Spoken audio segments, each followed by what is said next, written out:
নমস্কার তোমাদের প্রত্যেককে। দেখুন, আমি সোশ্যাল মিডিয়াতে এই কথাটা বলতে এলাম এই কারণের জন্য যে সোশ্যাল মিডিয়াতেই আমার পরিচয় হয়েছে। আমি দুটো কথা তোমাদের কাছে বলবো।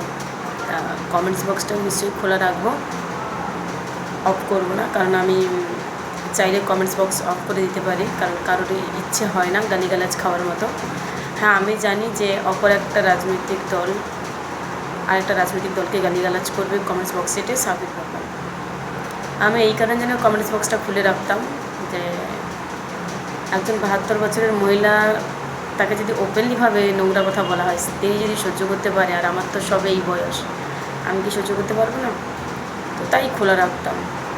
তো তোমরা অনেক গালিগালাজ করতে, কারণ আমি একটা রাজনৈতিক দলকে ভালোবাসতাম বলে।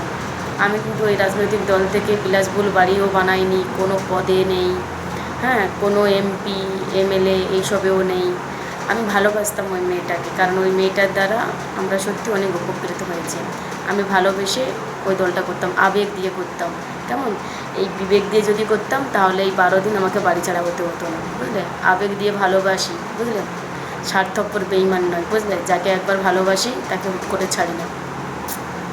তো উনি থাকুক কিংবা না থাকুক, তবু আমাদের হৃদয়ে ওনার জন্য একটা জায়গা থাকবে। আমরা রাজনীতি করি, আমি বারংবার তোমাদেরকে বলেছি যে আমি রাজনীতি করি কিংবা না করি, কিন্তু ওই মেয়েটার জন্য ভালোবাসা সবসময় আমার হৃদয়ে থাকবে। আমি বারংবার তোমাদেরকে বলেছি। আজকে আমি রাজনীতি করছি, আগামী দিনে যে করব এমন কিন্তু নয়। ভালোবাসতাম মেয়েটাকে, ওই মেয়েটার হয়ে আমি প্রচার করতাম। তো আর কি বলবো, কারণ আমি কিন্তু কোনো দিনও তৃণমূল কংগ্রেসের অন্যান্য এমএলএ এমপিকে নিয়ে চিৎকার করিনি, সোশ্যাল মিডিয়াতে এসে করিনি। কিন্তু যাকে সাপোর্ট করতাম তার নাম মমতা ব্যানার্জি। তো ওনার নামে কোনো এফআইআর নেই, কিছুই নেই, তারপরে তো ওনাকে গালিগালাজ শুনতে হচ্ছে। আর আমি নাহলে ওনাকে সাপোর্ট করছি, তো ওরা গালিগালাজ করছো, তাতে আমার কিচ্ছু যায় আসে না। আজকে 12 দিন হয়ে গেছে আমি বাড়িতে নেই, বুঝলেন? নাই বা বললাম কি হয়েছে না হয়েছে, ইচ্ছে করছে না আর বাড়ি ফিরে যেতে, বুঝলে?